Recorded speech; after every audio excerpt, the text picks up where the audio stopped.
Bendito, alabado, glorificado, exaltado sea el nombre que está por encima de todo otro nombre, el nombre de Cristo Jesús, nuestro Señor y nuestro Salvador. Hermanas y hermanos, qué gusto estar con ustedes en este su programa.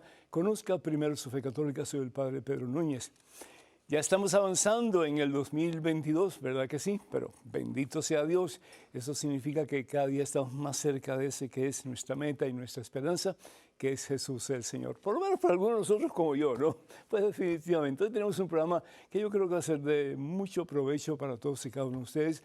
Ojalá que ustedes le digan a otras personas acerca de este programa, de esta cadena de televisión, también la de radio, Radio Católica Mundial, y de también pues los muchos y diversos servicios que ofrece esta cadena de televisión EWTN. En este momento, hermano que me escuchas, hermana que me escuchas, antes de hacer absolutamente nada más, les invito para que nos pongamos en oración, sabiendo que de la mano de Cristo Jesús todo es posible y todo se alcanza. Hermano, hermana, vamos a orar. En el nombre del Padre, del Hijo y del Espíritu Santo. Amén.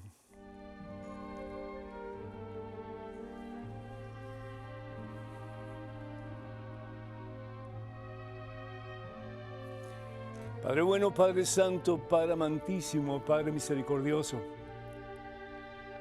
Gracias, Señor, por esta oportunidad que este siervo tuyo tiene de compartir mensaje de vida, de esperanza, de salvación con todos los hermanos y hermanas que están viendo este programa, que están escuchando, Señor.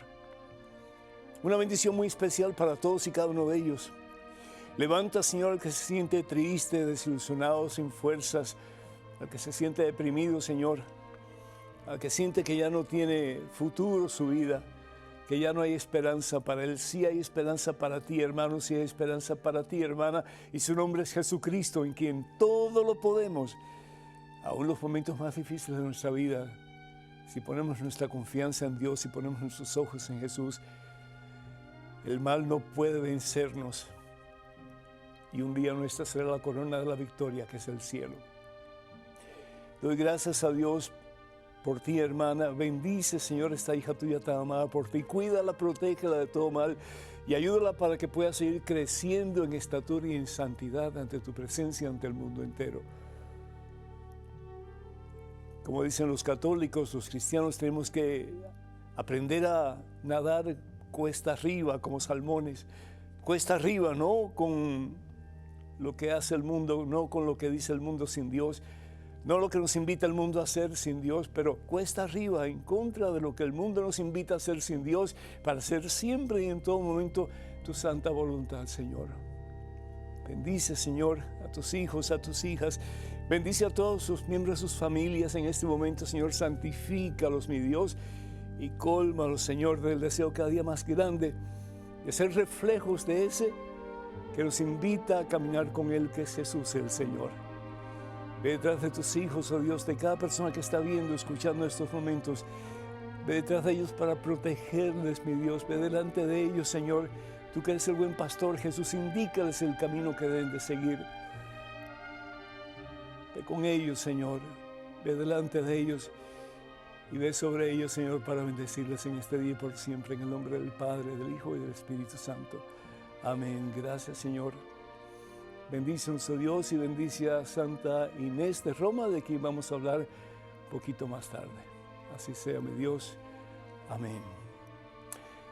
Pedimos oración, hermanos y hermanas, por María de California, que pide por su esposo José. Que Dios te bendiga, José. Y qué bonito, María y José, ¿verdad?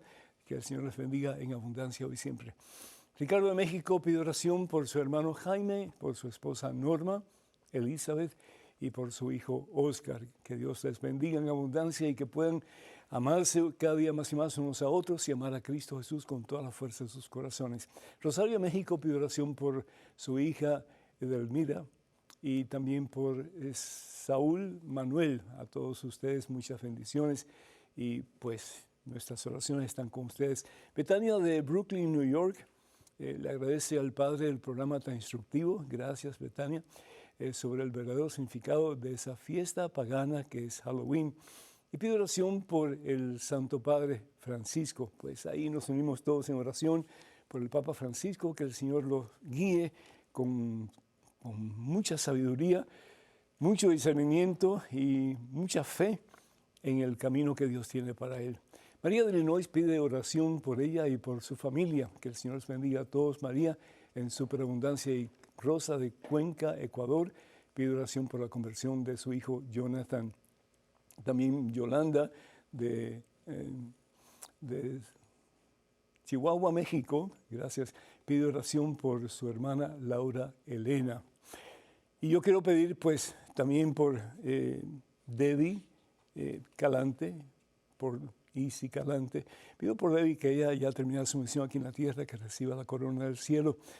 Y si tiene que pasar por purgatorio, que espero que no, porque su purgatorio fue aquí en la tierra, que pueda entrar en la gloria de Dios. Por Isi, que el Señor le dé mucha paz y a sus hijas también y a toda la familia.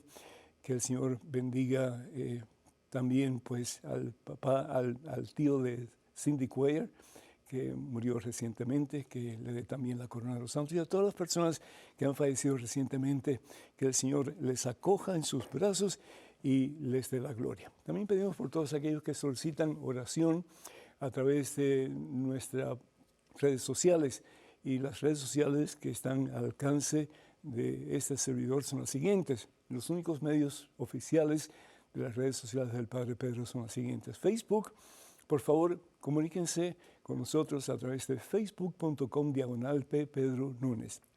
Repito, facebook.com/P. Pedro Núñez.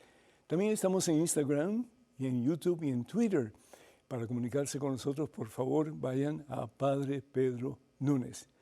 YouTube, Instagram, Twitter, vayan a Padre Pedro Núñez. Y por favor, tomen en cuenta que hay gente que quiere hacer daño, ¿no? Y tengan mucho cuidado con los perfiles falsos que piden dinero en nuestro nombre. Eso nunca lo vamos a hacer a través de estos medios que acabo de mencionar. ¿Saben una cosa, hermanas y hermanos? Que todo es posible. El darlo todo por Jesús es posible. Como nos cuesta a veces trabajo, ¿no es cierto? Pero a medida que nos entregamos a Jesús, a medida que le damos el todo a Jesús, cuando decimos realmente de corazón que ya no sea yo quien viva, como decía San Pablo, que sea Cristo Jesús quien vive en mí, o que yo pueda decir como San Juan Bautista, yo quiero disminuir, hacerme nada, para que Jesús sea todo en mí. Ese es el gozo más grande que se puede tener, hermanos. Mira, tú puedes ir a una discoteca y puedes tomar hasta que te canses, puedes bailar hasta que te canses, pero eso pasa y mañana ¿qué? Todo eso se fue. Tú puedes tener los placeres más grandes de la vida, pero al día siguiente te sientes vacío, te sientes que no tienes nada y tienes que volver a hacer lo mismo para sentirte un poquito mejor. Pero cuando caminas de la mano de Jesús, cuando estás con Jesús, cuando le das el todo de tu ser a Jesús y le dices, Señor, toma control de mi vida, toma control de mis actitudes, toma control de mis acciones, toma control de todo mi ser. Y de verdad lo decimos y el Señor comienza a hacerlo porque el Señor lo hace cuando le permitimos. Imagínense, Dios necesita nuestro consentimiento, como decía el gran San Agustín de Hipona, el Dios que te creó sin tu consentimiento no te puede salvar sin tu consentimiento. ¿Saben ustedes, hermanos, que la palabra de Dios en Hechos capítulo 1, versículo 8, el Señor al reunir a sus discípulos, 11 porque ya Judas se había suicidado, los 11 estaban ahí al lado de Jesús, cerca de Jerusalén, y Jesús ya está para ascender al cielo. Y le dice el Señor Jesús a sus más cercanos discípulos, recibirán fuerza de lo alto cuando venga el Espíritu Santo y ustedes serán testigos, serán mis testigos en Jerusalén, en toda Judea, en Samaria y hasta los extremos de la tierra. Serán mis testigos. ¿Y saben qué quiere decir la palabra testigo? La palabra testigo significa mártir. El que está dispuesto a darlo todo por Jesús. El que está dispuesto, sí, aún hasta la muerte por amor a Jesús. Y cuando entramos en esa convicción de que todos nosotros le pertenecemos a Jesús, que todo mi ser le pertenece a Jesús, que mi alma, mi voluntad, mi cuerpo, mi ser, mi haber, todo mi yo, le pertenezco a Jesús. Entonces, cuando comienzo a vivir de verdad, hay muchos cristianos que dicen ser cristianos, que dicen ser católicos, pero que no le acaban de dar a Jesús todo lo que Jesús realmente pide a nosotros, que es el todo. Él nos da todo y lo pide todo para poder entrar en esa unión de gozo, de paz, de felicidad que solamente en Él podemos tener. Y por eso San Pablo en su primera carta a los Corintios, capítulo 11, versículo 1, dice, imítenme a mí como yo imito a Cristo. Imítenme a mí. ¿Y qué hizo Pablo? Pablo dio todo, porque es posible darlo todo por Jesús, hasta el martirio. En esos tiempos, pues, los cristianos eran martirizados, eran llevados a los leones, eran, pues, decapitados, etc. ¿Por qué? Porque no querían creer en Jesús, no querían aceptar a Jesús como Señor y dueño de sus vidas. Y por lo tanto, adoraban muchos de ellos al emperador romano y le echaban incienso. Una jovencita llamada Inés, y la palabra Inés, Agnus, en latín, significa cordero. Y desde muy jovencita ella sentía una atracción muy especial hacia Dios. Ella quería ser una mujer de verdad, entregada total y completamente al Señor. Y nos dice la historia que cuando ella tenía unos 13 años más o menos, porque ella nació en el año 200 y pico, 291 más o menos por ahí, ella había hecho su consagración, su virginidad la había entregado al Señor Jesús. El otro día estaba leyendo un artículo en un periódico que decía que cuando uno tiene hambre, la comida satisface. Cuando uno tiene sed, la sed satisface. Y cuando uno tiene deseos sexuales, pues el aparejamiento satisface. Y eso no es cierto. Eso no es cierto. Porque cuando uno tiene deseos sexuales, se le quitan y después vuelve a tener.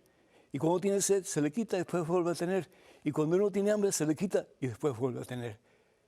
Pero el que tiene a Dios, como decía Santa Teresa de Ávila, lo tiene todo y nada le falta, porque solo Dios basta. El caso es que un día Inés iba saliendo de la escuela donde ella estaba. Estamos hablando del principio de la era cristiana, porque ella muere en el 300, creo que en el 304 más o menos muere ella. Está saliendo de la escuela a la edad de 13 años, hermano, 13 años. Joven que me escuchas, muchacho, muchacha, a la edad de 13 años ella había consagrado su vida al Señor. Ella quería vivir para el Señor, sabiendo que se puede uno donar totalmente al servicio de Dios, que darlo todo por Dios es posible. Y este muchacho, que era el hijo del alcalde de Roma, se enamora de ella y le pide que haga una promesa con él, de que se va a casar un día con él, y él está dispuesto a darle pues todo lo que ella quiera. Y él le dice, mira, no puedo, porque ya yo tengo esposo, y mi esposo es Jesucristo. Y no puedo ser infiel a ese que me pretendió primero. El muchacho se encoleriza de tal manera que va donde su padre a quejarse de lo que le había dicho esta cristiana, a quien él le había propuesto un futuro matrimonio. Y el padre, pues, siendo alcahueta con su hijo, manda a llamar a la muchacha y trata de convencerla por todos los medios, pero ella, sin embargo, no accede. Ella sigue diciendo que ella le pertenece a Jesús y que Jesús es su esposo y que su vida está para ser vivida para Él. El caso es que el alcalde le dice, pues, si no cambias de opinión, te vamos a llevar a la hoguera y te vamos a quemar. Ella tranquila, hermano. Es decir, si tú o yo, estuviéramos en esa situación en que nos van a decir, mira, si no dejas a Jesús a un lado y haces lo que el mundo te dice sin Dios, te vamos a quemar. Hermanos, el morir por llamas es tal vez uno de los peores, sino el peor de los medios para aniquilar a una persona. Es dolorosísimo. Y ella dijo que ella no iba a cambiar su forma de pensar, su fe en Cristo Jesús. Me pregunto yo, ¿cuántos jóvenes hoy día estarían dispuestos a hacer lo mismo? ¿Cuántos jóvenes estarían dispuestos a dar su vida por Jesús? Que no importa cuáles sean las tentaciones que sean presentadas ante ti en el mundo de hoy, que tú eres firme en Cristo Jesús y vas a decir, Señor, hasta el último suspiro, todo tuyo para siempre. El caso es que no la pueden quemar en una hoguera, ella se escapa. La llevan a un prostíbulo para que tenga relaciones con fulano y con fulano. Ella se escapa y finalmente la meten en una cárcel con cadenas bien pesadas y la llevan al verdugo para que la decapite. Y el verdugo, según cuenta la historia, con las manos temblando porque sabía que estaba haciendo algo injusto totalmente, le mataron a una criatura de 13 años, muy hermosa ella, por cierto. No tenía como que el deseo de hacerlo, pero no le queda otro remedio. Y dice la historia que Inés mira al verdugo y le dice, ¿y qué pasa? ¿Cuándo lo vas a hacer? Y que la gente llorando, sus familiares, etcétera, y ella tan tranquila como si nada pasara. Inés muchas veces es presentada como un cordero, porque su nombre de nuevo es Cordero. Y en su fiesta, cuando la iglesia celebra su fiesta, que es en estos días que ha pasado, pues los corderos que hay especiales en el área del Vaticano, que son blancos totalmente, esa lana se le quita un poco y de ahí se hacen los palios para los arzobispos. Para recordarles a ellos que, al igual que los primeros mártires y que los mártires de todos los tiempos, los testigos de Jesús, los verdaderos testigos de Jesús, que están dispuestos a darlo todo por Él, que ellos también deben hacer lo mismo. Y enseñar al pueblo de Dios, a sus feligreses, a estar dispuestos a darlo todo por Él, porque darlo todo por Él es posible. Hermanas y hermanos, tenemos un nuevo libro en la colección de este servidor que Dios me ha permitido escribir. Se titula Conozca más su fe católica. Ya está disponible en el catálogo religioso de WTN con mis demás publicaciones. Así que tenemos Conozca primero su fe católica, tenemos el libro Cuántas iglesias fundó Jesús, tenemos el libro 150 historias que cambiarán tu vida, el libro Promesas bíblicas para tiempos difíciles. Todos estos libros, materiales, los pueden adquirir comunicándose con el catálogo religioso de WTN al número telefónico 205-795-5814. Repito, 205-795-5814. Vamos en estos momentos a una pequeña pausa. Nuestro número telefónico es el 205-271-2924. Repito, 205-271-2924. Llámenos cuando puedan con sus preguntas, comentarios, etcétera. Estamos aquí para servirles. Regresamos en cuestión de momentos, así que por favor, hermanos y hermanos, no se vayan, quédense con nosotros.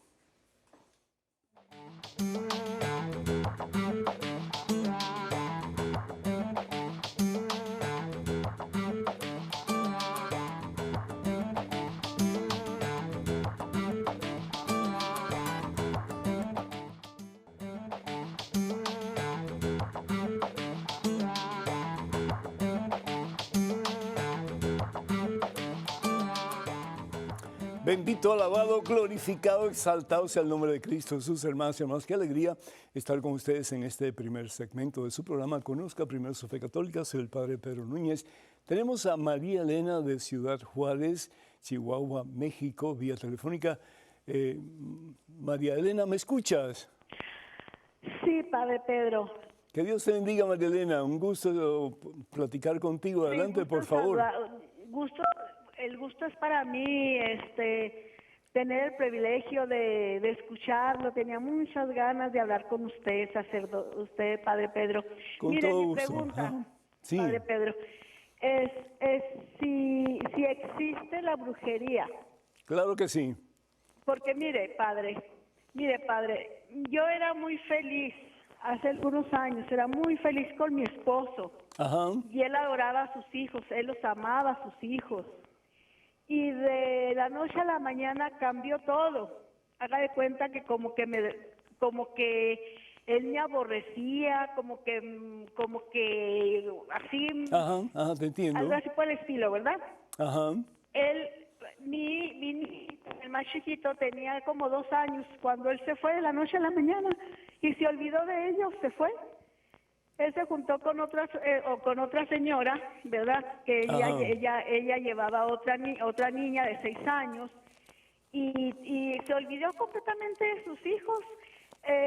Incluso, ¿verdad? Por ejemplo, aquí una vecina, las 2 vecinas me dijeron a mí que yo tuviera mucho cuidado, que porque en una ocasión una persona venía de su trabajo, estaba aleteando un animal con sus alas muy Te puedo fuertes y que contestar, María Elena, golpeó. te puedo contestar, por favor, ¿me permites?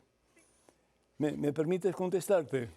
Mira, primero que todo, la brujería existe, el mal existe, Satanás existe, el infierno existe. Entonces te das cuenta de que el mal existe, pero hay uno que es más poderoso que el mal y ese es Dios. Entonces, lo importante son 2 cosas.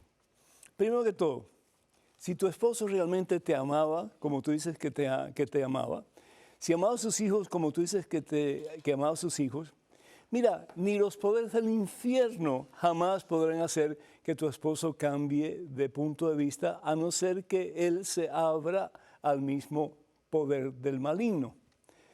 Entonces, 2 cosas son necesarias. Primero, que tú te centres en Jesucristo, que tú reconozcas que de la mano de Jesús tú vas a salir adelante victoriosa. Sí. La palabra de Dios nos dice en 1 Juan capítulo 4, versículo 4, que el que está dentro de ti, el que está dentro de ustedes, que es Jesús, que es Dios, somos templos del Espíritu Santo, ¿cierto? 1 Corintios capítulo 6, versículo 19. Somos templos del Espíritu Santo. Dios habita en nosotros. Por lo tanto, el mal no tiene poder sobre ti y sobre mí, a no ser que le permitamos. Y yo creo que eso fue lo que pasó con tu esposo. Le permitió al mal apoderarse de su corazón. Y cuando comenzamos a dialogar con el maligno, comenzamos a decir, bueno, pues esa muchacha que qué bonita, que qué sé yo, llega un momento en que Satanás te ahorca, ¿sí? Satanás te ahorca el corazón y no tienes ojos ya para nadie, sino que para esa mujer que en alguna forma Satanás ha usado como instrumento para apartar a tu esposo, en este caso, de ti y de tus hijos. ¿Qué hacer? Mi hija, tú tienes que cuidarte de ti misma porque tú tienes una familia que atender. Y esa familia Dios te la ha dado a ti. Orar mucho por tu esposo, sí. Buscar consejería definitivamente en la iglesia y si es necesario, psicología cristiana de parte de un consejero que te pueda ayudar, asistir a tomar decisiones correctas. Pero necesitas enfocarte en Jesucristo. Y el problema es que tú en estos momentos te estás enfocando en el desprecio que tu esposo te ha hecho, tanto a ti como a tus hijos. Deja a tu esposo a un lado. Es decir, si tu esposo se quiere ir con fulana o con vengana y no te quiere a ti, él es el que pierde. Él es el que pierde no solamente la relación contigo, pero con tus hijos también. Tú dedícate a ti misma y dedícate a tus hijos. Dedícate a buscar felicidad tú misma. Y si ves el momento que ya tu esposo no quiere nada contigo, comienza un proceso de nulidad de tu matrimonio. Habla con un sacerdote que te ayude a que tú puedas presentar un caso ante el tribunal diocesano o arquidiocesano para que tú puedas estar libre para casarte de nuevo. Es decir, si tu esposo te ha querido tan poco, quiere decir que ahí no hay un sacramento matrimonial, no hay un sacramento de acuerdo a la voluntad de Dios, por lo tanto no hay un matrimonio cristiano. Que Dios te bendiga, cuenta con nuestras oraciones, el mal definitivamente existe, pero más fuerte que todos los males combinados y que el infierno entero está el poder de Dios. Y con Él tenemos victoria. Que Dios te bendiga, cuenta con nuestras oraciones. Tenemos un correo electrónico con una pregunta, adelante por favor. Padre Pedro, he cometido un pecado mortal. Hace 25 años me realicé un aborto. Pasé los años en la negación sin conciencia de lo que hice. Sí lo recordaba y siempre di consejo de no hacerlo a personas que hablaban del aborto. Mi problema es que cuando empezó la pandemia empecé a rezar el rosario y orar. De a poco he realizado confesión, comulgar, misa, grupo de oración. Lo que pasa es que he confesado ese pecado con mucho arrepentimiento y pesar cuando lo conté al confesor. Lloré con una pena que no la tuve nunca. A veces pienso que Dios no me va a perdonar y me siento indigna de su perdón. A veces pienso que el maligno quiere que sienta culpa para no creer en el perdón de Jesús Dios. Ahora tengo 51 años. Mi pecado fue a los 25 Sí. y me casé con la misma persona. La culpa nos unió para casarnos, ya que había quedado nuevamente embarazada. Este matrimonio no ha resultado. Es un buen padre. Dios nos bendijo con 2 hijos, Mayra de 23 y Francisco de 14. Pero como pareja siempre hemos estado mal. ¿Será que nos casamos por la iglesia? Mi marido nunca ha hablado de ese tema del aborto. Gracias, Padre. Que Dios lo bendiga. Gloria desde Chile. Gloria, el Señor te bendice. Ya ven, muchachos, muchachas, tener relaciones sexuales antes del matrimonio tiene consecuencia. Romanos capítulo 6, versículo 23.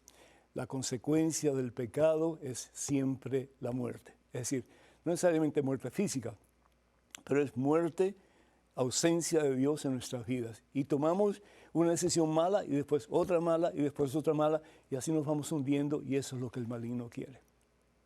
¿Qué hacer? Primero que todo, yo hablaría con un sacerdote, amigo de tu parroquia, que te pueda perdón, ayudar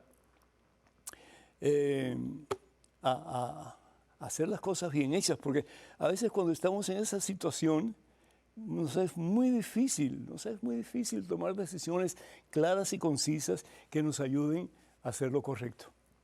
Yo hablaría con un sacerdote. Mi sugerencia sería que tú hables con tu esposo y le digas, mira, podemos estar mejor de lo que estamos. Podemos tener un matrimonio mejor. Es decir, no importa lo que haya pasado en el pasado, lo importante es lo que puede pasar de hoy en adelante. Pero necesitamos de Dios en nuestra vida, necesitamos de Jesucristo en el centro de nuestra relación matrimonial. Una cosa te quiero decir, que el único pecado que Dios no puede perdonar es el pecado contra el Espíritu Santo. Evangelio según San Mateo capítulo 12, versículo 32. El único pecado que Dios no puede perdonar es el pecado contra el Espíritu Santo. ¿Y qué es el Espíritu Santo? La tercera persona de la Santísima Trinidad, el amor total, completo, infinito que existe entre el Padre y el Hijo. El único pecado que Dios no puede perdonar es el rechazo al amor de Dios. ¿Y cómo se rechaza el amor de Dios? Cuando optamos por no arrepentirnos.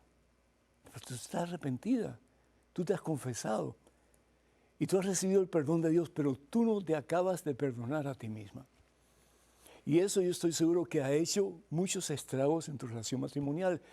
Y si bien es cierto que tu esposo puede ser parte de los problemas que ustedes han tenido, tú también has cooperado en formas, imagino yo, bastante amplias al desajuste de tu matrimonio. ¿Por qué? Porque te has sentido culpable, porque has sentido que tal vez Dios no te puede perdonar, porque has sentido que tal vez ya no hay esperanza para ti de ir al cielo. Eso estás equivocada. Ya Dios te ha perdonado. Si tú realmente has venido donde Jesús a través del sacramento de la reconciliación y has recibido la reconciliación de parte de Dios y de la Iglesia en el sacramento de la reconciliación, ya tú estás perdonada. Ahora, yo te invito para que comiences una etapa nueva en tu relación matrimonial.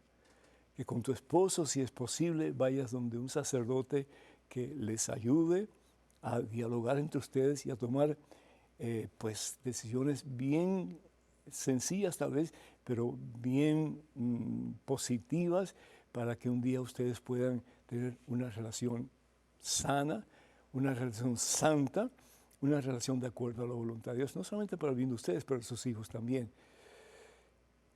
Si ustedes no están casados por la iglesia, yo no apresuraría este matrimonio eclesiástico, que sea el sacerdote quien les guíe, ¿verdad?, los pasos que tienen que dar. Y cuando llegue el momento que ustedes de verdad están listos, dispuestos para contraer matrimonio ante la presencia de Dios, bendito sea Dios, pues háganlo, pero ya con una mente, una actitud y una visión diferente, de que con Cristo sí se puede. Tal vez el sacerdote les pida a ustedes que separen sus cuerpos mientras ustedes están en proceso de ajustarse el uno al otro y de caminar juntos en el camino nuevo que Dios les quiere ofrecer hasta que ustedes se casen. Ya el sacerdote tomará eso en consideración. Pero no dejes de, primero que todo, de estar consciente de que tú estás perdonada y tú necesitas perdonarte, tú necesitas la gracia de Dios para perdonarte a ti misma. Pide al sacerdote que ore por ti para que tú te puedas perdonar a ti misma. Segundo, le dice al sacerdote que les ayude a ustedes dos para que tengan un diálogo beneficioso, fructífero, que les ayude a buscar maneras de acercarse más el uno al otro a medida que pasa el tiempo. Y tercero, la posibilidad de que ustedes se puedan casar debidamente ante Dios en un futuro cercano. Cuenta con esta oración, que Dios te bendiga. Una pregunta, por favor, en este correo electrónico. Buenas, Padre Pedro. Siempre que puedo veo su programa. Quisiera preguntarle cómo se puede interpretar el Evangelio de San Juan en el capítulo 2, versículos 13 al 25. Me llama la atención la reacción de Jesús. ¿Cómo se puede entender que Jesús, que siempre proclama un mensaje de amor, de misericordia, de benevolencia, y reacciona de forma violenta con los comerciantes del templo? ¿Acaso la ira no es violencia? Un cordial saludo. Humberto. Humberto, sabes que a veces yo he tenido el deseo de, no agarrar un látigo, pero sí decir a la gente, ya paren, dejen de hablar, esta es la casa de oración, ese es el templo de Dios. Porque la gente entra muchas veces con un cuchilleo y un tiqui, tiqui, tiqui, tiqui, tiqui. Es decir, no. Primero que todo porque molestas a la persona que está tratando de orar. Y segundo, porque ese no es el momento para socializar los unos con los otros. Ya después de la Santa Misa podrán socializar todo lo que quieren, pero ese tiempo es para Dios. ¿Cómo vas a recibir dignamente el cuerpo y la sangre de Cristo? ¿Cómo vas a recibir profundamente, poderosamente, la palabra de Dios que se te quiere dar y que quiere anidar en tu ser si no estás preparado o preparada para recibirle? Entonces, la preparación se hace antes de la Santa Misa y, de ser posible, antes de ir a la iglesia. Pero hay mucha gente que le entra por un oído y le sale por el otro. Llega el momento en que Jesús tiene que darle una lección a estas personas que están en el atrio del templo, en la parte de afuera, y están vendiendo esto y vendiendo lo otro y cambiando esto y cambiando lo otro y una bulla. Y la gente en el templo está oyendo lo que todo el mundo dice afuera y lo están pues sacando de su relación con Dios que quieren tener. Jesús no le da latigazos a la gente, eso lo ves en pintura y cosas así, pero aquí la Santa Biblia no dice en absoluto que Jesús flagele a nadie, no lo dice. Lo que sí dice en el capítulo 2 del Evangelio según San Juan, versículo 13 al 14, dice lo siguiente. Bueno, vamos a ir al 15, perdón. Dice, hizo un látigo con cuerdas y los echó a todos fuera del templo. No dice que los flageló, simplemente que los sacó del templo, ¿sí? Como limpiando el templo. Nuestros templos a veces necesitan limpieza, y no por fuera, sino que por dentro. El templo nunca se limpia por fuera, es decir, si hay algo que hay que mejorar, no se hace con críticas por fuera, sino que se limpia desde adentro. La casa se limpia desde adentro, no desde afuera. Si Martín Lutero hubiera limpiado la casa por dentro, tal vez no hubiera habido protestantismo ni tampoco personas evangélicas. Todos seguiríamos siendo una sola iglesia. Pero Martín Lutero comienza a limpiar la casa por fuera. Y si tú eres ama de casa o amo de casa, tú no vas a limpiar la casa por fuera. La puedes limpiar un poco, pero por dentro es donde hay que limpiarla, donde está más sucia. Dice, hizo un látigo con cuerdas y los echó a todos fuera del templo junto con las ovejas y bueyes, derribó las mesas de los cambistas y desparramó el dinero en el suelo. A los que vendían palomas les dijo, saquen eso de aquí y no conviertan la casa de mi padre en un mercado. El tener negocios cerca del templo no es nada malo, pero el entrar en una euforia de bulla y de gritos y de cosas de esas, no, eso tampoco. Igual que hablar dentro de la casa del Señor del templo, eso no debe ser. Dios merece reverencia. Dios merece nuestro tiempo, y el tiempo que le damos es tan poquito. Entonces, si vamos a la iglesia, y muchas personas hoy día no están yendo a la iglesia, y qué pena, porque con la excusa de que tenemos el Omicron o tenemos la posibilidad de adquirir el virus, el COVID-19, pues ya no vamos a la iglesia. Es un pecado faltar a la iglesia el día domingo. Deberíamos ir todos los días. Pero el faltar a la iglesia el día domingo es un pecado mortal, hermanos. Porque estamos rechazando la invitación de Dios de participar de dos grandísimos banquetes. El banquete de la palabra, que realmente necesitamos escuchar, porque en la mayoría de los hispanos hay una gran necesidad de conocer más la palabra de Dios. Por eso muchas veces pues, nos confunde la gente y nos aparta de la verdad, llevándonos al error, como dice San Pablo en su carta a los Efesios. Y segundo, necesitamos nutrirnos de la Santa Eucaristía. No basta la misa por televisión, no basta, hermanos, porque nos quedamos cojos. Supónganse ustedes que recibimos la palabra, recibimos la unción de la palabra y nos llevamos con la palabra. Pero, y la otra parte del banquete de la Santa Eucaristía, en que Jesús se nos da su propia vida, su propia sangre, su propio cuerpo. Eso no nos interesa para muchos, tal vez, ¿verdad?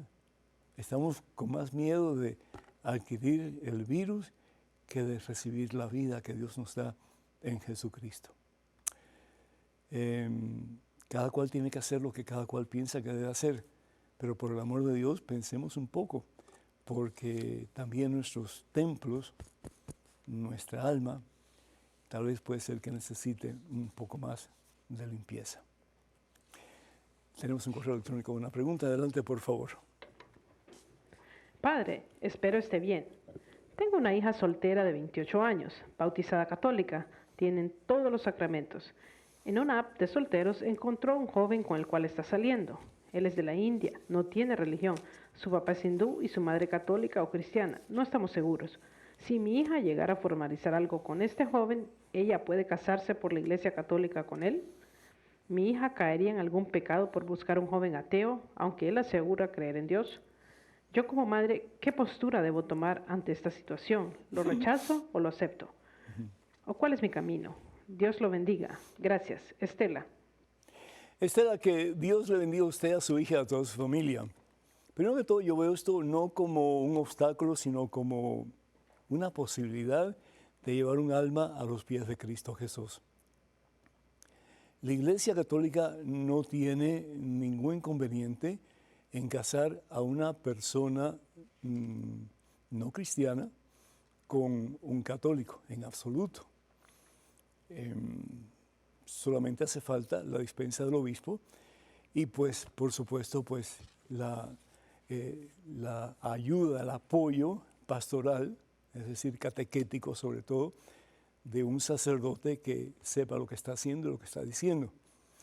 Entonces yo lo que haría, primero de todo, hablaría con Dios y le pediría a Dios pues discernimiento para poder ayudar a tu hija. Y yo te felicito porque yo sé que tú quieres lo mejor para tu hija y que tu hija vive en estado de gracia y que tu hija tenga un matrimonio de acuerdo a la voluntad de Dios. Fabuloso. Entonces, después que tengas ese tiempo de oración, de discernimiento, de preguntar a Dios cómo tú quieres, Señor, que yo le hable a mi hija y en qué términos, pues hablar a tu hija.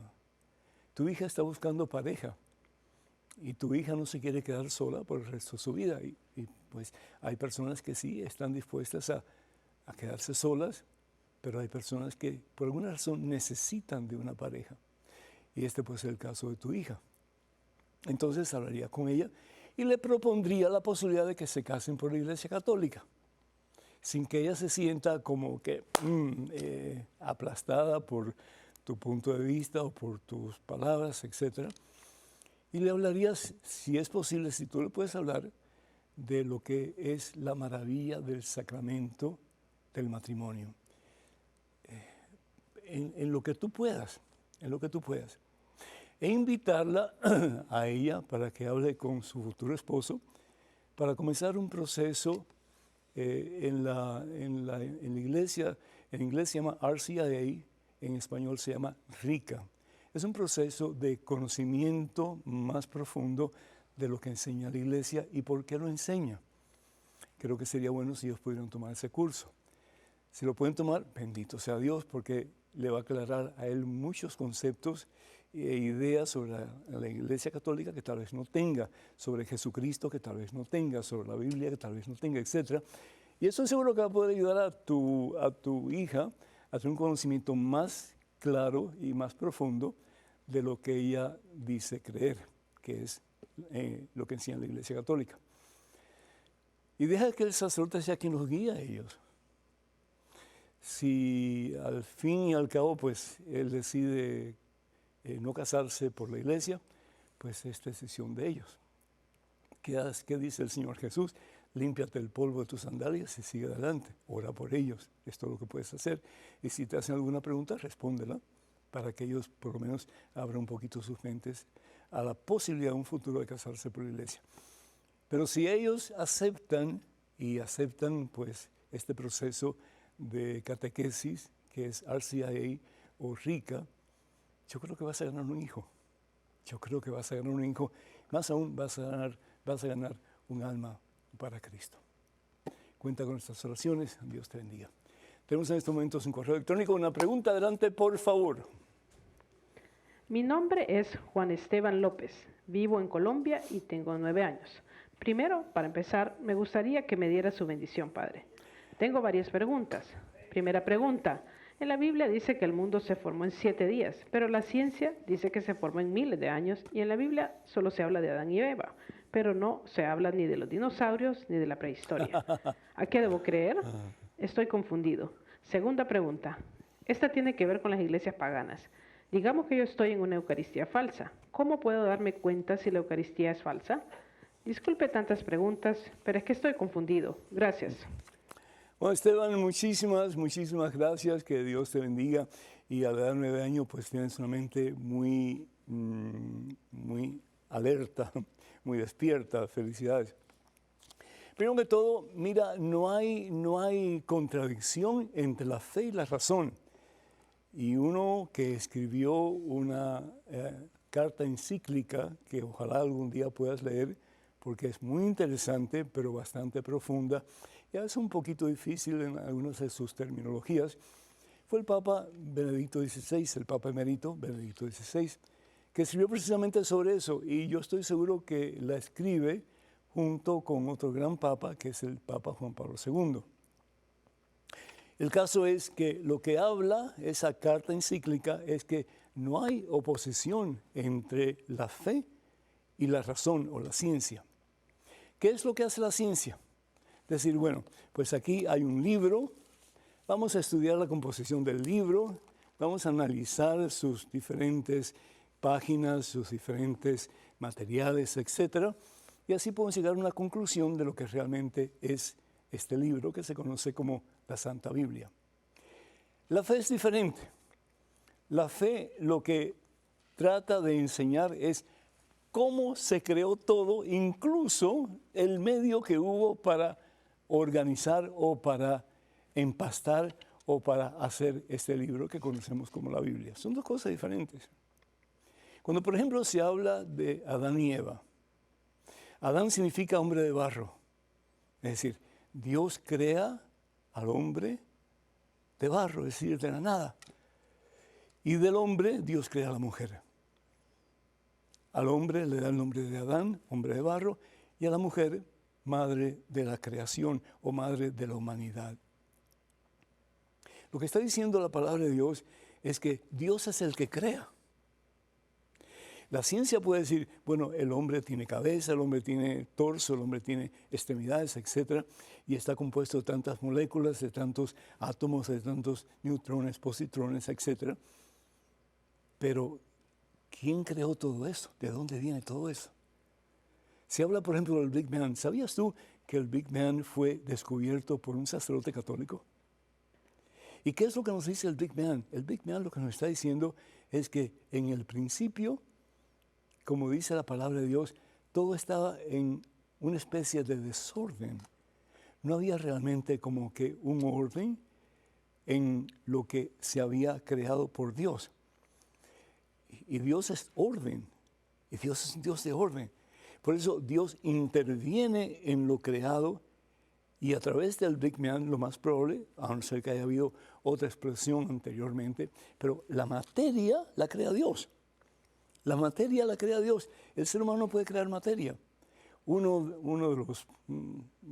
de los acuerdos más grandes de la ciencia, de las leyes más grandes de la física, dice que la materia no se crea ni se destruye, solamente ¿qué cosa? Se transforma.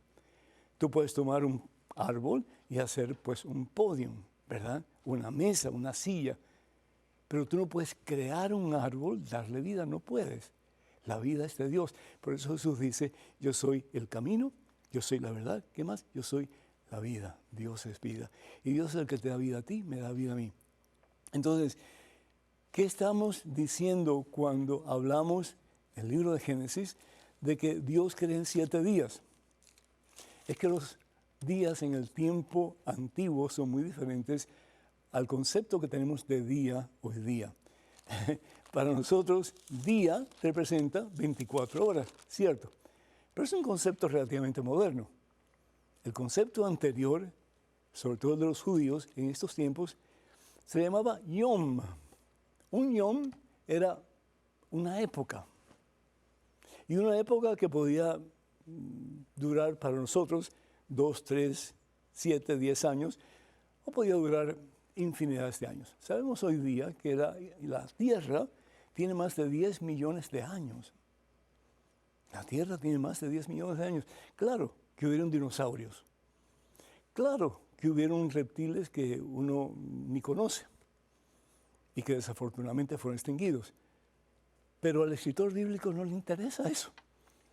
El escritor bíblico no le interesa cuántas clases de fauna había en el astro llamado Tierra antes de ser lo que era para ellos la Tierra y cómo realmente todo estaba en perfecto orden. Lo que le interesaba era 3 cosas del libro de Génesis. Primero, que Dios es el que crea. La ciencia lo que hace es examinar lo creado, pero la ciencia no puede estipular exactamente con un tubo de ensayo esto se creó de esta manera y lo creó, y quien lo creó es esto. No, llega un momento en que la ciencia no puede hacer eso. Entonces ahí es donde entra la fe. La fe es la que dice Dios crea. ¿Por qué? Porque de nuevo el ser humano no puede crear nada. El ser humano solamente puede tomar lo creado y hacer algo de lo creado. Pero tiene que haber un creador entonces.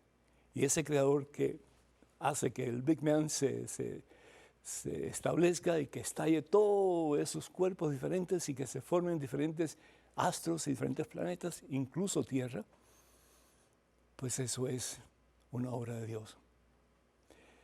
Entonces estamos hablando de 7 épocas o 7 periodos o 7 yoms en que Dios crea. Y es muy bonito porque aquí, por ejemplo, si vas al libro de Génesis, en el capítulo 1, versículo 1, dice, en el principio, cuando Dios creó el cielo y la tierra, es decir, cuando Dios comienza a crear todo lo que existe, en el principio, que yo creo que una definición mejor que en el principio sería cuando Dios creó el cielo y la tierra, que es decir, ya todo estaba creado, pero en forma no como la conocemos hoy día, ordenada como la conocemos hoy día, pero Dios había creado, porque el amor es un poder creativo y Dios es amor. Primera de Juan capítulo 4, versículo 16. Entonces, cuando Dios creó, ¿sí?, los cielos y la tierra, todo estaba en confusión, es decir, no había el orden que conocemos hoy día. No podemos juzgar la mentalidad de nuestros ancestros con una mentalidad del siglo XXI, porque vamos a fracasar. Tenemos que ponernos en esa realidad para entender realmente lo que ellos nos estaban diciendo, más aún lo que Dios nos está diciendo a través de ellos. Que Dios te bendiga, mi hijo, y que sigas, pues, buscando la verdad, pero recuerda que la verdad necesita respuestas, si no nos quedamos a medias. Muchas bendiciones. Tenemos en este momento, si no me equivoco, un correo electrónico. ¿Sí? ¿No? ¿Quizás? Correo electrónico. Adelante, por favor, con la pregunta. Padre, ¿podría despejarme esta duda de un amigo protestante acerca de Mateo capítulo 5, versículo 17? Él menciona que Cristo no cambia nada. Así lo dice ese texto bíblico. Gracias y Dios lo bendiga. José Carlos. Mi hijo, pues a mí me ha cambiado, bendito sea Dios. Yo no sé a ti y yo no sé a tu amigo, pero definitivamente a mí me cambió el corazón. Y no mi corazón que late, ¿verdad? Pero es decir, mi forma de ser, mi forma de actuar, mi forma de vivir. Todavía le falta mucho al Señor, pero definitivamente Él cambia, Dios cambia. En el Evangelio según San Mateo capítulo 5, versículo 17 dice, y si bien reinó la muerte por culpa de uno solo, perdón, estoy equivocado, Mateo, Mateo capítulo 5, vamos a ver acá, dice, no crean que he venido a suprimir la ley o los profetas. Jesús no vino para destruir todo el Antiguo Testamento, dice, no. He venido no para deshacer, sino para darle su total definición. ¿Sabían ustedes que en el Antiguo Testamento hay varios libros, ¿verdad?, que son extensiones del Decálogo? El Decálogo son los 10 mandamientos. La palabra deca en griego significa 10. Y logos pues significa palabras. Logo, palabra. Las 10 palabras, los 10 mandamientos. Perdón, que Dios le da a Moisés en el monte Sinaí. Pero, por ejemplo, uno de los mandamientos es no matar, que nosotros conocemos como el 5.º mandamiento, no matarás.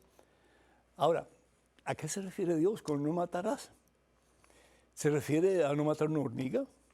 ¿Se refiere a no matar una cucaracha? ¿Se refiere a no matar un animal? ¿Se refiere a no matar un ser humano? Para los judíos, el matar a un ser humano que era diferente de su raza era válido. Por eso, si ustedes leen alguna vez la historia de la conquista de Jericó, uno se queda aterrado. Uno se queda aterrado porque en el nombre de Dios mataron hombres, mujeres, jóvenes, niños, animales, destrozaron todo. ¿Por qué? Porque pensaban que eran agentes del maligno y había que destruirlos a todos. Entonces, ahí tenemos lo que se llama, entre otros, el Talmud.